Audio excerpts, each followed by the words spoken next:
Hello and welcome to episode number 3. Today we have Rida from Paris, France. Rida is working locally but also recruiting globally. Rida, your company is called AxiumRH. Could you tell us what is it that you do? Well, first of all, hello to everyone. Hello to you. AxiumRH is a quite small company, actually, a very humble one. We are present locally, but also internationally. The idea here is we provide two different services. The first one is more into the headhunting, advising candidates and clients into their talent searching, actually, especially into the tech and cybersecurity field.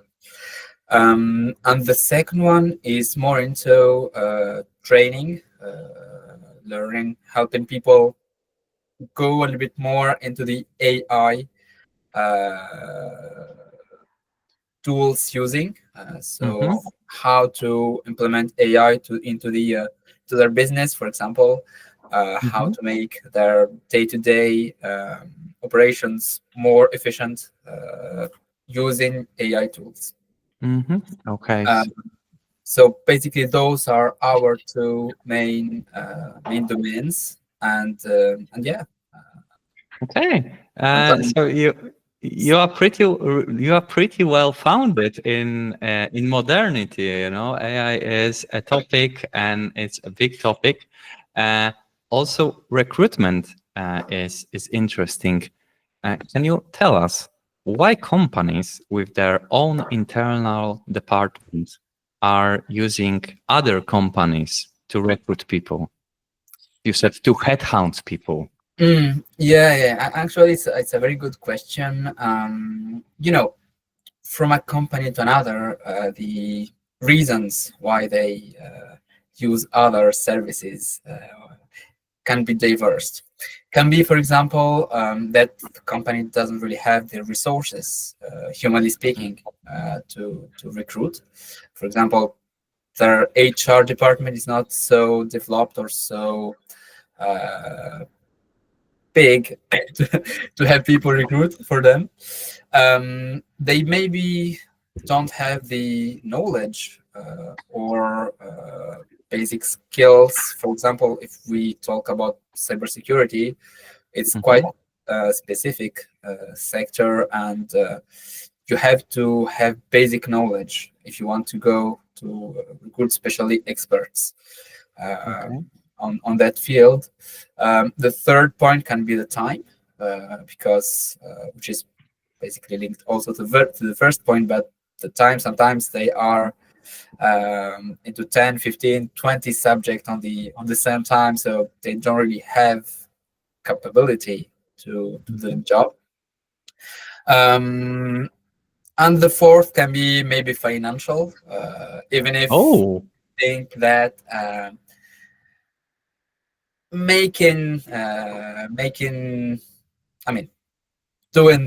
asking to headhunters to do the job for us can be more expensive, but the reality is different sometimes. Headhunter takes time to contact, to select the candidate, to select the right candidate for you, and you can gain money by that. Yeah, go ahead. Do you want to expand on this point on recruiting service instead of costing you money, actually making you spend less money? Do you want to go into that? I mean, it's a real subject here. If we take, for example, just the if you have someone internally that can recruit for you, you have first of all the salary that you pay that person. You have the time that the person spends on that recruitment. You have the tools that you pay for that person to be used. Yes. This is just the basic job of a recruiter. But besides that, you have all the time for the search, for the interviews, for the integration, and before that the candidate is ready to do the job, you have more or less 3-4 months for the candidate to get ready to take the job. If you do, for example, a wrong recruitment because you don't have the knowledge, you don't have the expertise that is required to recruit, for example, an expert in cybersecurity, then do the calculations. It's basic math.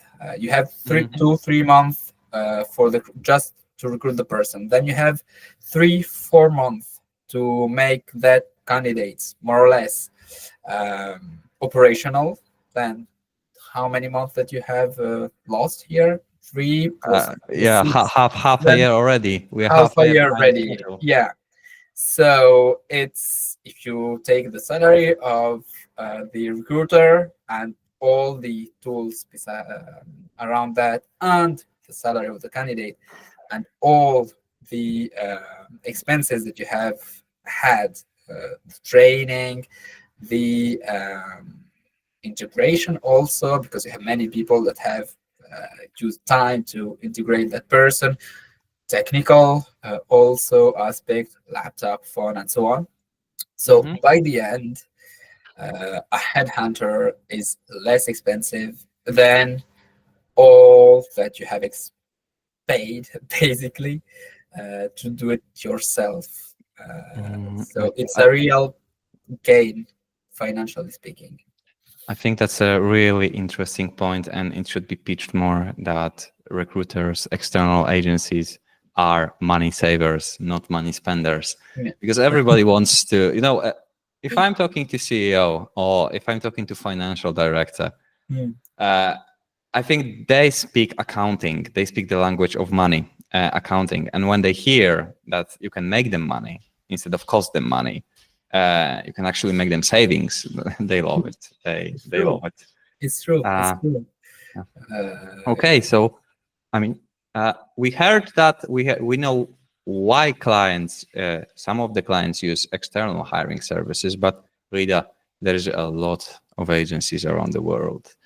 Why do they come to you? Why they choose your services in that regard? It's true that headhunting and recruiting generally, it's a field that it's really developed in terms of people that provide that kind of service. Competition is very high, but there is one term that says if competition is high, that means that the demand also is quite high. So I think that everyone can find its place on that field. Why clients actually are coming to us, besides going to others, it's because we have an expertise.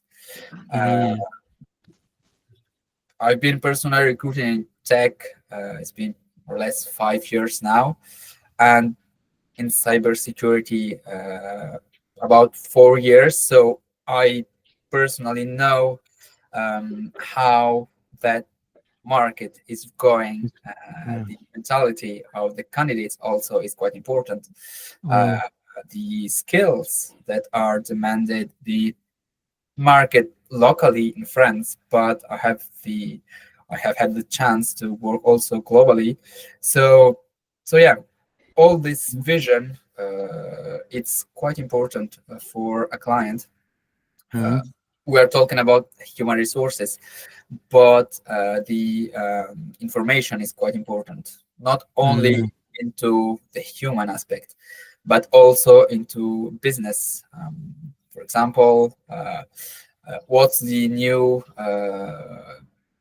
technical evolutions? Where is the market going? Where is the candidate market going? What's the expectations of those people that we are trying to hire? How could your company try to have the best talents in the market, in France, of course, but not only in France, globally? So, there is the job of recruitment of headhunting, but you have also all the consulting, all Mm. information providing that is important here. The way I understand it is, uh, if you want somebody who knows what you are looking for, but also knows what is possible right now on the market, this person should go to Rida. This person should go to you. Yeah? I mean, should go to AxiumRH, but yeah. AxiomRH. AxiomRH, of course. Yeah, AxiomRH, the definitely. company. But the question is, do this person goes to you first, or do you need to go to this person and make yourself know? In other words, inbound versus outbound. How is it in your case specifically? It's a very good question. I would say it's a little bit diverse. We have, we have some periods where the inbound are more important than the job that we do to go search clients, and other periods where it's a bit more calm. So we have to go to hunt clients. Um, Today we are a bit more into this second period, whereas the market is a little bit complicated. I mean, the internationally, it's not that easy economically speaking. However, if we speak about the cybersecurity, demand is still there. So for us, I would say it's 60% inbound and 40% today outbound, which is quite important and quite. I would say we are quite lucky from that side. You know, I would say that those are some fantastic results. Those are fantastic metrics. As I've spoken to some companies before, I would say they would dream to have metrics like that, Rida. Yeah, It's could you, it's a real. I would say we're lucky from that side because it's more into when you provide a good service, companies happy, managers are happy, candidates are happy. So it's quite easy to have. I mean, they can call for you quite easy because results are there. So yeah, I would say we are lucky, but also we have done the job as we should do. So you take the benefit of the word of mouth. If you want to take the benefit of sip of water, then please go ahead. We've been talking for 15 minutes already, and I will do. Thank you very much. and I have another question lined up, Please. namely a question about a cold reach out. How do you make it work for you? Do you target specifically some companies that are hiring, or do you feel that, oh, this may be a good idea to speak to this person because he or she is the CIO? Or do you have a gut feeling that, oh, actually, this is a good conference. Maybe I will not speak to anyone about directly making a hire, making a sale, but I should just, grow my presence. What we do is, I would say, try to be also quite diverse here. Okay. It's really important to show people, companies, managers, what we can provide without selling something. Yes. I think it's really important if they feel that, okay, hey, there is something here. So the contact to the selling point will be much easier.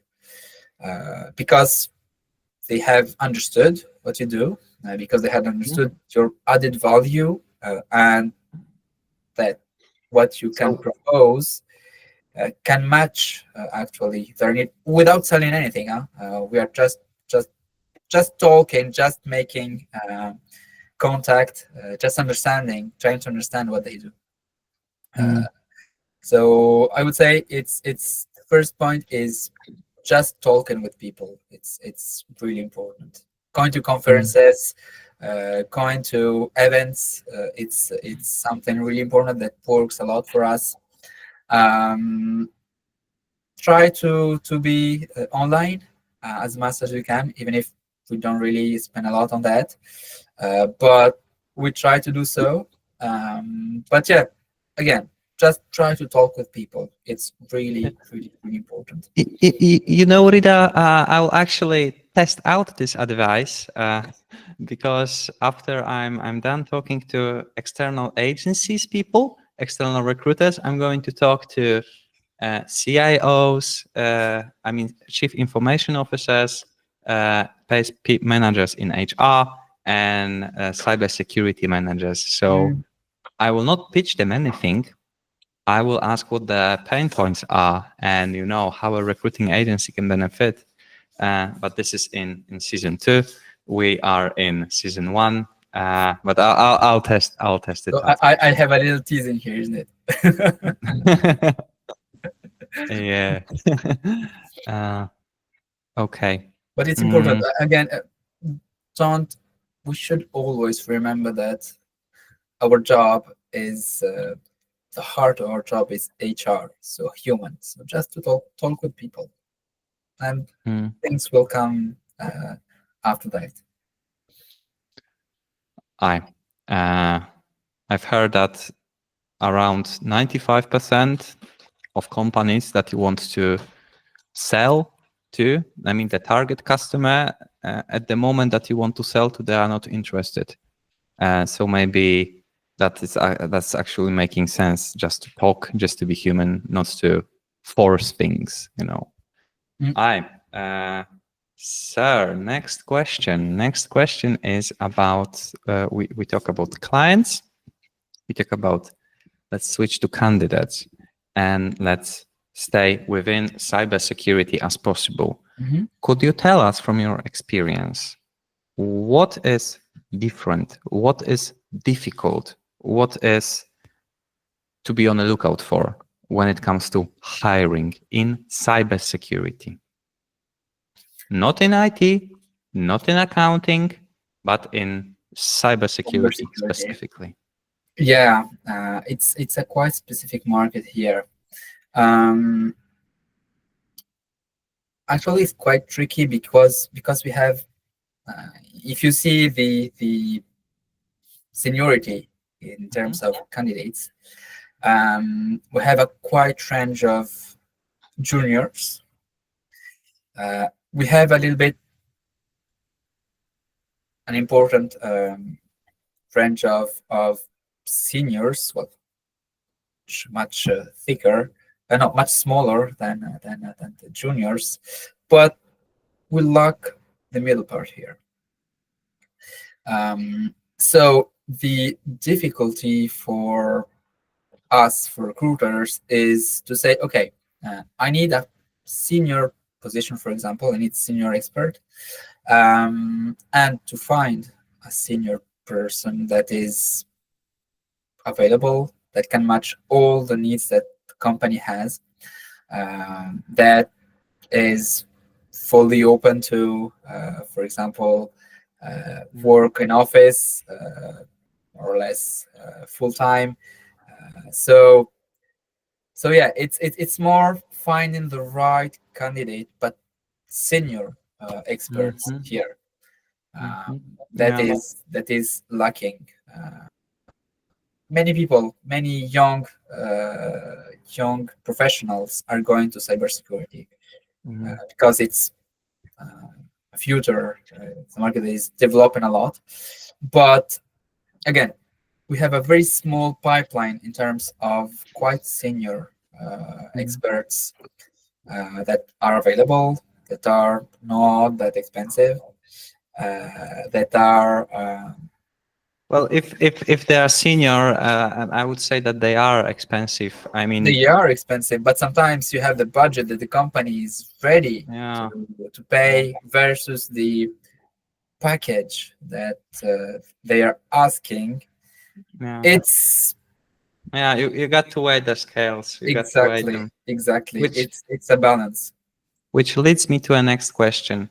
What do you mean by senior? Do you by senior do you set an experience limit, or do you just test is if this person is knowledgeable enough to be called senior, even though this person worked for 2.5 years in cybersecurity risk management?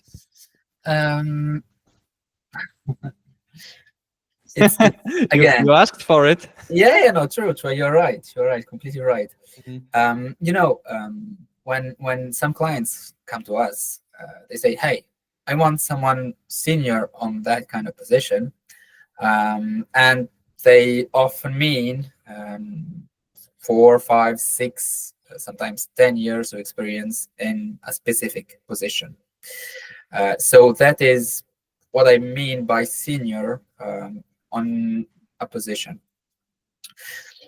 The level of seniority can be, I mean, the vision of seniority can be different from a company to another, and the also level of gray zone, I would say, from the junior to a senior is quite thick or smaller from a company to another, but more or less, someone who's senior in a position is someone who has more than 5 years in a specific position. Okay, but do you challenge your customers? Do you challenge your clients when you see this? Actually, I can probably find 5 good candidates with 6 years of experience. Why do you need 12? It's I would say it's the job of a consulting to bring data, to bring information, to show the candidate that, or the client, sorry, that here is what is he asked. I want to three. Here is what he asked for. This is the job description that he gave. This is his wish list, if I may. And sometimes, even I don't know if you believe in Père Noël, as we say in French. But sometimes, reality is a little bit harder than that. Okay. So the idea here is just to show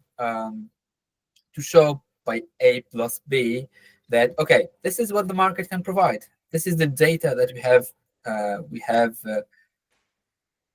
actually found. So we try together to find the perfect matching between your idea and what the market can provide. Okay, so it's discussion, it's a balance again, before saying, okay, this is the perfect candidate that we found for you, and it can be great for your need. So it's, I really yeah, go ahead. I really like it that you said consulting. One of the value added by consulting is bringing the insight of the market. So yeah, the customer wants it, but realistically speaking, is it possible for them to get it? And when you show them what's in the market, they may reconsider it. And that leads me to next question. Clients choose you because of the challenges they have. And AxiumRH is hopefully helping the clients in solving what challenges? One of them you mentioned is maybe they don't know what the market is, And so that would be already, I don't know if you are charging them extra for it. I don't think so, but maybe. It's part of our offer. So, I don't think, I mean, for me, headhunter is not just a CV provider. For that, you have LinkedIn.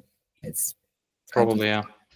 you know, you go on LinkedIn, you click on, hi, I'm looking for, I don't know, cybersecurity engineer, 5 years. You have profiles. But the true job here is really understanding what you're searching for.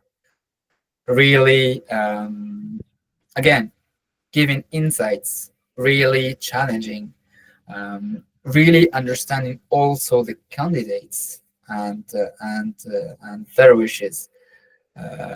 So it's data collection and data analysis before being a CV provider, which is part of the job, but it's not. Yeah. That. It's Okay. not It's more it's than. it's it's not that easy. They No. wouldn't pay you that much if it wasn't only for that, right? I mean, knowing the the amount that they pay, I mean, I hope that they have added value more than what they can pay in LinkedIn. So, Okay. but no. Besides jokes, again, today, I, we are seeing that AI is coming through more or less every job. I mean, at least the white collar jobs that we call them.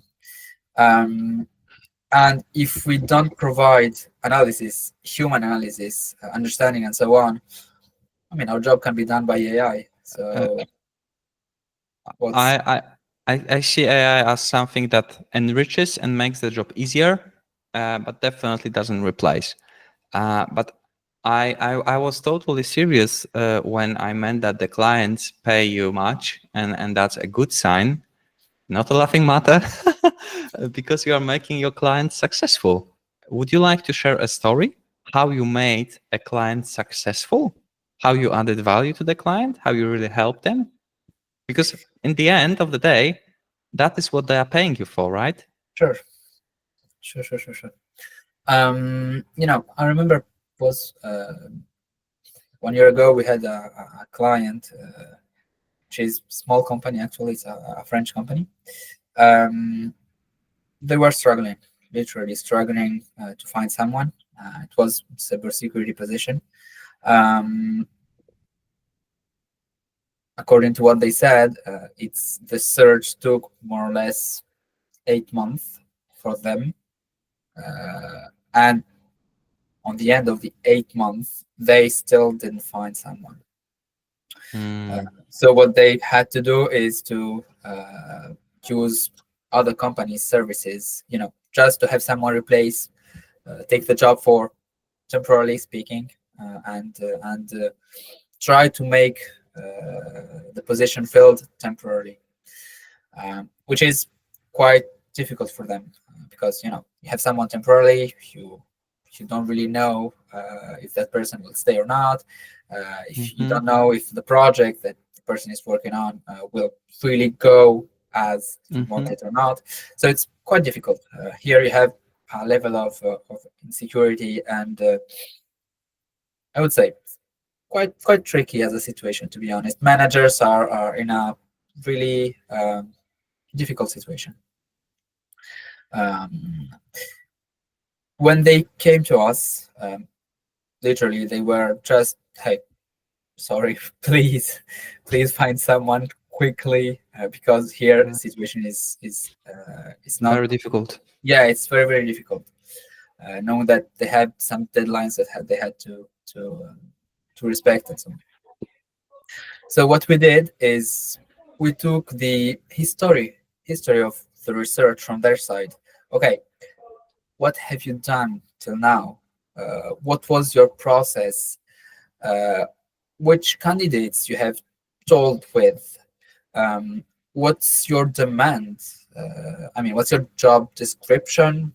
What's the points that you highlight on your research? So we did an analysis of all that, discussions. We met all the stakeholders.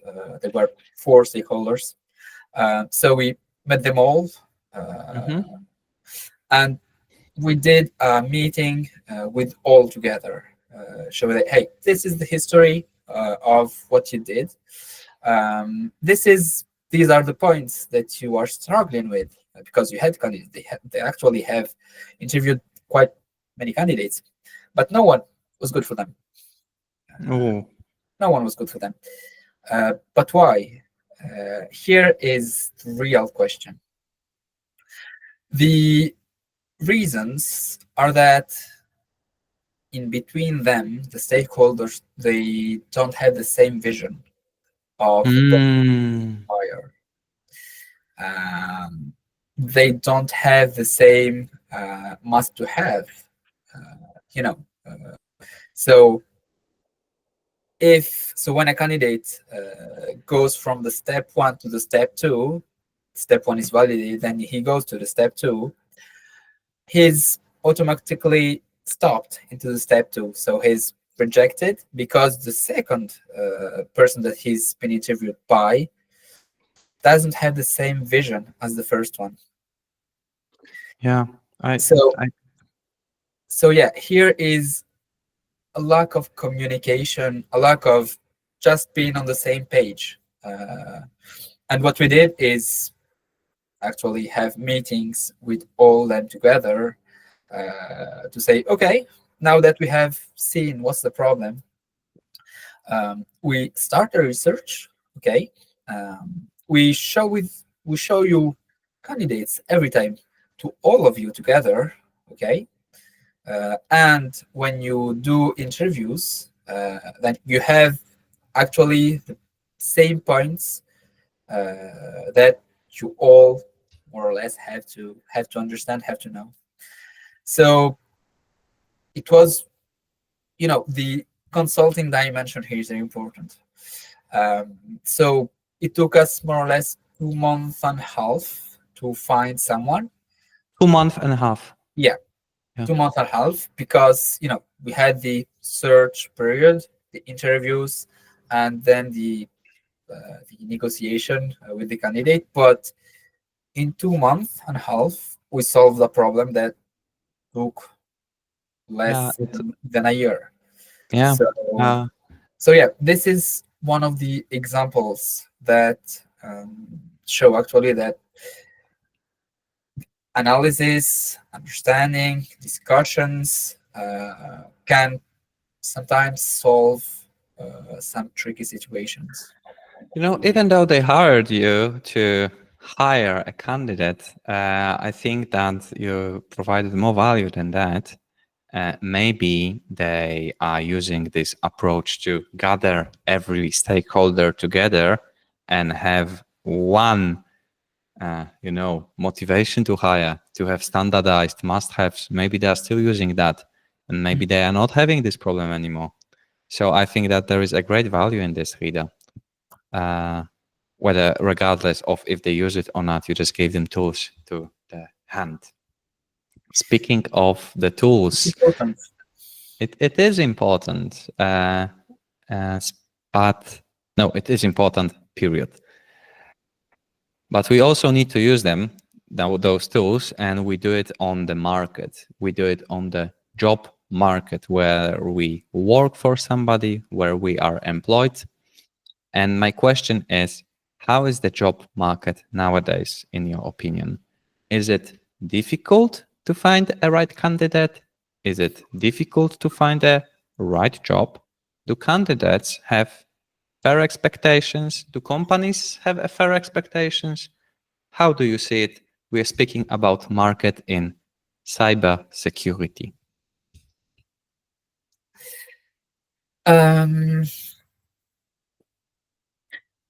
Market is it's difficult for everyone, to be honest. No, I have maybe to be more precise. If we speak about no, it's important. If you have to speak about cybersecurity, it's going more or less good. As I said previously, threats are always there, especially into our international context. Companies need to protect themselves and so on. So demand for candidates is still there. However, here we have to be precise in terms of what kind of candidate companies are looking for. If we speak about junior candidates, it's a bit more tricky for them because, Junior. yeah, from the candidate perspective. As I said previously, we have an important amount of candidates or junior experts that go through to the cybersecurity field, which is a good point. That means that is a field that is attracting people. That means also that into the 4, 5, 6 years from now, we will have an important pipe of experts that are, yeah, exactly. If they still decide to do it, maybe they'll change to somewhere else. Exactly. But in terms of our numbers, I think we can be good into the next years because we have an important pipeline of juniors today. So the pipeline of juniors is there, but companies,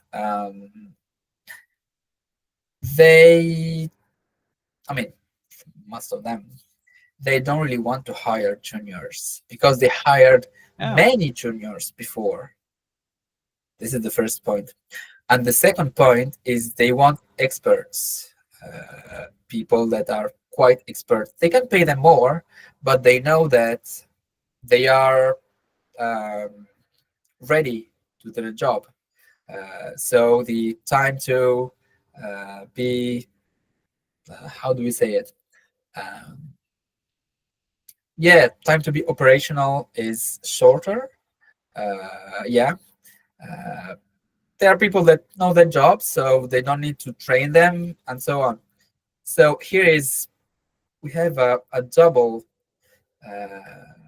bubble, if I may, where you have experts that are doing very well because the demand for experts is quite high. And you have the juniors, they are struggling a little bit today because companies are going more into hiring seniors than juniors today. So it's quite tricky situation where if you are junior, you struggle, and if you are senior, everything is going well for you. I can attest to that. I'm doing cybersecurity for over 5 years now. I must say proudly. I mean professionally, and the beginning may be difficult, but I've started in totally different times. But after 5 years, you get nice offers. That's what I want to say.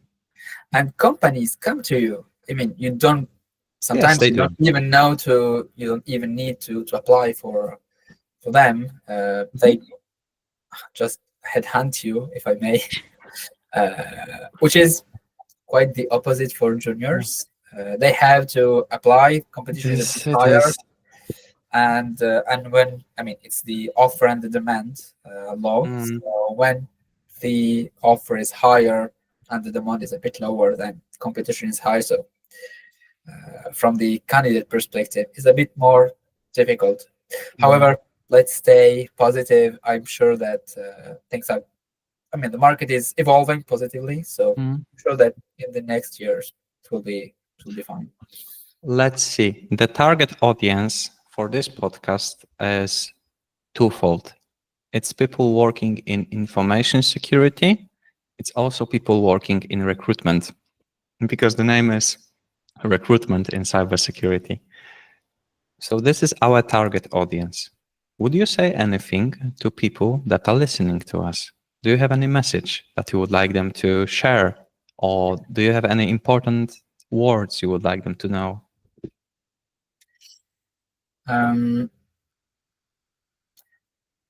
I would say, the key point of our job, again, is human. Let's keep it human. It's important. Things are evolving, market is evolving, companies are evolving. Intelligence, artificial intelligence is coming. It is already here. It will not replace the human side of us. So let's keep it human. It's important, and yeah, it's. I think in the next years will be our real added value to our clients and customers. You know, I'm smiling because just 1 hour ago, I received a compliment for keeping it human after a prospect that I wanted to invite to a podcast. Saw my material, so that's resonating with me. Aye, folks, let's keep it human. So that was for the me. That was for the people. As of me, Rida, and this is personal. I will be trying in six months to get my first client as a recruitment agency in cybersecurity. I will be talking with 7 to 10 more people working in external agencies. Then I will be asking people working in big companies about their pain points. Do you have any advice for me that is obvious to you, but may be valuable to me? What would you do if you were in my shoes?